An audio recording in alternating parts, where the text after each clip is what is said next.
Hello everyone welcome to angle wheeler. ഞാൻ അഭിരാമി. എൻ്റെ കൂടെ ഉള്ളത് അംഷിതയാണ്. ആംഗിൾ വീലറിൻ്റെ K4 അക്കാഡമിക് ഹെഡ്. ഇന്ന് നമ്മൾ ഡിസ്കസ് ചെയ്യാൻ പോകുന്നത് ചെറിയ കുട്ടികളുടെ ലേണിംഗ് പ്രോസസ്സിനെ കുറിച്ചിട്ടാണ്. ചെറിയ കുട്ടികളുടെ ലേണിംഗ് പ്രോസസ്സ് എന്ന് പറയുമ്പോൾ ഒട്ടുമിക്ക ആൾക്കാരും വിചാരിക്കുന്ന ABCD അല്ലെങ്കിൽ 1 to 3 എന്നാണെന്നൊക്കെ.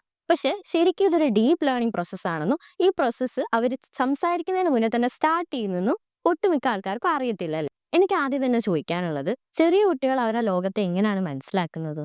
ഓക്കെ. ചെറിയ മക്കള് ജനിച്ചു മുതൽ അവർക്ക് വേണ്ടത് എന്താണെന്ന് വെച്ചാൽ സർവൈവ് ചെയ്യാന്നുള്ളതാണ്. ഇപ്പം നമുക്കാണെങ്കിലും നമ്മുടെ ലൈഫിൽ വേണ്ടത് അതാണ്. ലൈഫ് നമുക്ക് സർവൈവ് ചെയ്യണം. നമ്മുടെ ഡെയിലി ബേസിൽ നമ്മൾ ഓരോ കാര്യങ്ങളും സർവൈവ് ചെയ്ത് പോകണം എന്നുള്ളതാണ്. ഈ ചെറിയ കുട്ടിയെ സംബന്ധിച്ചിടത്തോളം അവരെങ്ങനെ സർവൈവ് ചെയ്യുമെന്ന് ചോദിച്ചാൽ by knowing the world around them. അവരെ ചുറ്റുള്ള വേൾഡ് അവർ മനസ്സിലാക്കിയിട്ടാണ് സർവൈവ് ചെയ്യുന്നുണ്ടാവുക. അതെങ്ങനെ അവരെങ്ങനെ ചുറ്റും ചെറിയ മക്കളാണ് അവർ ചുറ്റുമുള്ള വേൾഡ് എങ്ങനെ മനസ്സിലാക്കുന്നുള്ള ഡൗട്ട് ആയിരിക്കും ഉണ്ടാവുക. By using the sense organs. ആ ഒരു ചെറിയ പ്രായത്തിൽ ആകെ അവർക്ക് അറിയുന്നത് ബ്രെയിൻ ഡെവലപ്മെന്റോ കാര്യങ്ങളോ ഒന്നുമല്ല. അവരുടെ ആ 5 സെൻസ് ഓർഗൻസ് ആയിരിക്കും വർക്ക് ചെയ്യുന്നുണ്ടാവുക. അത് വെച്ചിട്ടാണ് അവർ ലോകത്തെ മനസ്സിലാക്കുന്നത്. അത് വെച്ചിട്ടാണ് അവർ സർവൈവ് ചെയ്യുന്നത്. ഫോർ എക്സാമ്പിൾ, അവർ ചുറ്റുമുള്ളത് കാണുന്നു. അതൊരു സെൻസ് ഓർഗൻ ആണ്. വിഷൻ ത്രൂ അവർ കാര്യങ്ങൾ മനസ്സിലാക്കുന്നു. ഈ ഒരു കാര്യങ്ങൾ നടക്കുന്നത് ഫ്രം സീറോ, അതായത് ബർത്ത് മുതൽ 2 years വരെ ആയിരിക്കും നടക്കുന്നുണ്ടാവുക. ഓക്കെ. ഓക്കെ. അതേപോലെ തന്നെ കുട്ടികളുടെ ചെറുപ്പത്തിലുള്ള അവരുടെ അനുഭവങ്ങൾ ഫ്യൂച്ചറിൽ അവരുടെ ലേണിങ്ങിനെ എത്രത്തോളം എഫക്റ്റ് ചെയ്യുന്നുണ്ട്? ഓക്കെ. ചെറുപ്പത്തില് അത് 2 പാർട്ടായിട്ട് നമുക്ക് നോക്കാം. ഒന്ന് അക്കാഡമിക് എൻഡ് എന്നുള്ളതും ബാക്കിയുള്ള ലേണിംഗ് എന്നുള്ളതും. ഇപ്പോൾ അവരുടെ ഇമോഷൻസ് എങ്ങനെ, സോഷ്യൽ എങ്ങനെ, അല്ലെങ്കിൽ ഒരു കോൺഫിഡൻസ്, സംസാരിക്കുന്ന കഴിവൊക്കെ. അതിനൊരു ചൈൽഡ്ഹുഡ് മുതൽ തുടങ്ങിയത് അല്ലെങ്കിൽ ഏർലി ചൈൽഡ് എഡ്യൂക്കേഷൻ എന്ന് പറഞ്ഞത് ഭയങ്കര ഇമ്പോർട്ടൻ്റ് ആണ്. അത് നമുക്ക് എവിഡൻ്റ് ആയിരിക്കും. ഈ early childhood programmes, enhance programmes ഒക്കെ ഇപ്പോൾ ഒരുപാട് ഉണ്ടാകും. അതിന് പോയ കുട്ടിയും അതിന് പോവാത്ത മക്കളും തമ്മിൽ ഭയങ്കര ഡിഫറൻസ് ആയിരിക്കും ഉണ്ടാവുക. ബട്ട് ആ ഒരു ഏർലി സ്റ്റേജിൽ academics തുടങ്ങണമെന്നില്ല.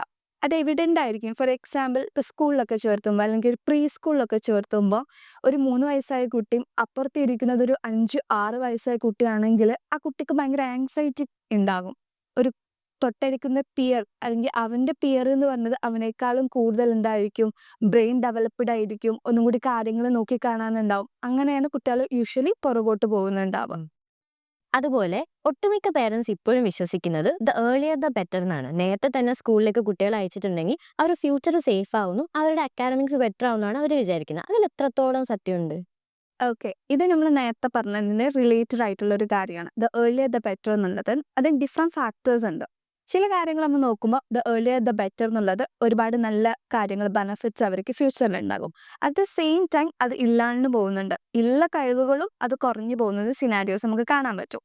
The earlier the better എന്നുള്ളതിൽ നമുക്ക് മെയിനായിട്ട് ഫോക്കസ് ചെയ്യാൻ പറ്റുന്ന നമ്മൾ ആസ് എ പാരൻറ്റ് ഫോക്കസ് ചെയ്യേണ്ട കാര്യമാണ് അവരെ സോഷ്യലി അവരെങ്ങനെയായിരിക്കും, അവരുടെ ഇമോഷൻസ് അവർക്ക് എങ്ങനെ ബാലൻസ് ചെയ്യാൻ പറ്റും, അവരുടെ കോഗ്നിറ്റീവ് സ്കിൽസ്, അങ്ങനത്തെ കാര്യങ്ങളൊക്കെ ദ ഏർലിയർ ദ ബെറ്റർ തന്നെ നമുക്ക് സ്റ്റാർട്ട് ചെയ്യുന്നതായിരിക്കും നല്ലത്.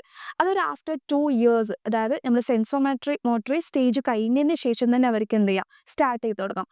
അത് പാരൻസിൻ്റെ കൂടെ ഇരുന്നിട്ട് അല്ലെങ്കിൽ അവർക്ക് ടാക്കിൾ ചെയ്യാൻ വേണ്ടി ഓരോ ഇൻസിഡൻസ് ഇങ്ങനെ പറഞ്ഞു കൊടുത്തിട്ട്, അല്ലെങ്കിൽ അവരുടെ ഓരോ ആക്ടിവിറ്റീസ് കാര്യങ്ങൾ, ഇപ്പം അതിൻ്റെതായ ഗെയിംസ് കാര്യങ്ങൾ എല്ലാതും, ഹാൻഡ്സ് ഓൺ ആക്ടിവിറ്റീസിൻ്റെ ടോയ്സ് കാര്യങ്ങളൊക്കെ അവൈലബിൾ ആണ്. അത് വെച്ചിട്ട് നമുക്ക് ചെയ്യാൻ പറ്റും. അറ്റ് ദ സെയിം ടൈം പാരൻസിന് ഏറ്റവും ഈഗർലി വെയിറ്റിംഗ് അക്കാഡമിക്സ് എന്നുള്ള കാര്യങ്ങളായിരിക്കും. അത് നേരത്തെ തുടങ്ങിയാൽ അത് ബെറ്റർ ആയിരിക്കും എന്നുള്ളത് അതൊരിക്കലും ഇല്ല. ഓക്കെ, അത് കുറച്ച് ലേറ്റ് ആയി തുടങ്ങിയാലും കുഴപ്പമില്ല. But the foundation should be clear. Okay, ആ ഫൗണ്ടേഷൻ ക്ലിയർ ആയി പോവുകയാണെങ്കിൽ ദ ഏർലിയർ ദ ബെറ്റർ എന്നുള്ളതിന് ഒരു കുഴപ്പമില്ല. ഓക്കെ. അതുപോലെ തന്നെ കുട്ടികൾ ചെറുപ്രായത്തിൽ തന്നെ ഒരുപാട് ലാംഗ്വേജസ് ഇപ്പോൾ പഠിക്കുന്നുണ്ടല്ലേ. മലയാളം, ഇംഗ്ലീഷ്, ഹിന്ദി അങ്ങനെ പലതും അവർ പഠിക്കുന്നുണ്ട്. അത് ആക്ച്വലി അവരെ കൺഫ്യൂസ് ചെയ്യിപ്പിക്കുകയാണോ അതോ അത് അവർക്കൊരു അഡ്വാൻറ്റേജ് ആയി മാറുകയാണോ ചെയ്യുക? ഓക്കെ, അത് മോസ്റ്റ് ഓഫ് ദ പാരൻസിനുള്ള ഡൗട്ടാണ്. എൻ്റെ കുട്ടി ഇംഗ്ലീഷും മലയാളം മിക്സ് ചെയ്തിട്ട് സംസാരിക്കുന്നു, അല്ലെങ്കിൽ ഓൺ ലാംഗ്വേജ് അവരുടെ മദർ ടങ് അല്ലെങ്കിൽ വേറെ ഏതോ ലാംഗ്വേജ് വെച്ചിട്ട് മിക്സ് ചെയ്ത് സംസാരിക്കുന്നു എന്നുള്ളത് അതൊരിക്കലും ഒരു കൺഫ്യൂസിങ് അല്ല. ലാംഗ്വേജ് എന്ന് പറഞ്ഞ സംഭവം നമ്മൾ യൂസ് ചെയ്യുന്നത് എന്തിനാണ്? എൻ്റെ ഐഡിയ ബാക്കിയുള്ളവർക്ക് കൺവേ ചെയ്യാൻ വേണ്ടിയിട്ടാണ്.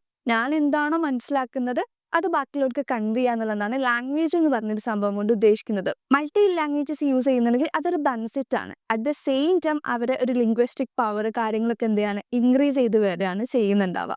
ഓക്കെ, ഫോർ എക്സാമ്പിൾ, ഒരു കുട്ടി പറയാണ് ഞാൻ ഇങ്ങോട്ട് റൺ ചെയ്തിട്ടാണ് വന്നത് എന്നുള്ളത്. ഓക്കെ, ആ കുട്ടി എങ്ങനെ വന്നു, ഓടിയിട്ടാണ് വന്നതെന്നുള്ളത് ആസ് എ പാരന്റ് അല്ലെങ്കിൽ ആസ് എ ഫ്രണ്ട് ആരോ ആയിക്കോട്ടെ ചുറ്റുള്ളത് നമുക്കത് മനസ്സിലായി, കുട്ടിക്കത് കൺവേ ചെയ്ത് കുട്ടി ഹാപ്പിയാണ്.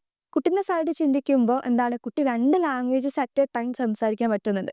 ആ ഒരു 2 ലാംഗ്വേജ് ഒരേ ടൈമിൽ നമ്മൾ ഡെവലപ്പ് ചെയ്ത് കൊണ്ടുവരാണ് വേണ്ടത്. ഓക്കെ, ഇപ്പോൾ ചിലർക്കുള്ള ഭയങ്കര ഡൗട്ടായിരിക്കും, മൾട്ടി വൊക്കാബുലറി കുറവാണ്, അതുകൊണ്ടാണ് ഈ മൾട്ടി ലാംഗ്വേജസ് യൂസ് ചെയ്യുന്നത്, അല്ലെങ്കിൽ സ്ലോ ആണെന്നുള്ളത്, അതൊരിക്കലും നെഗറ്റീവ് അല്ല. അതൊരു ടെമ്പററി ആണ്.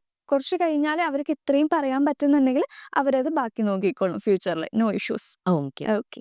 ഇതുപോലെ ചെറിയ കുട്ടികളുടെ ലേണിംഗ് പ്രോസസ്സിൽ പേരൻസിനുള്ള റോളുമായിട്ട് നെക്സ്റ്റ് വീഡിയോയിൽ നമ്മൾ വരുന്നതായിരിക്കും. ഈ വീഡിയോ നിങ്ങൾക്ക് ഇഷ്ടപ്പെട്ടെങ്കിൽ മറ്റുള്ളവർക്ക് ഷെയർ ചെയ്യൂ. കൂടുതൽ വീഡിയോസ് കാണാനായി ആംഗിൾ വീലർ സബ്സ്ക്രൈബ് ചെയ്യൂ.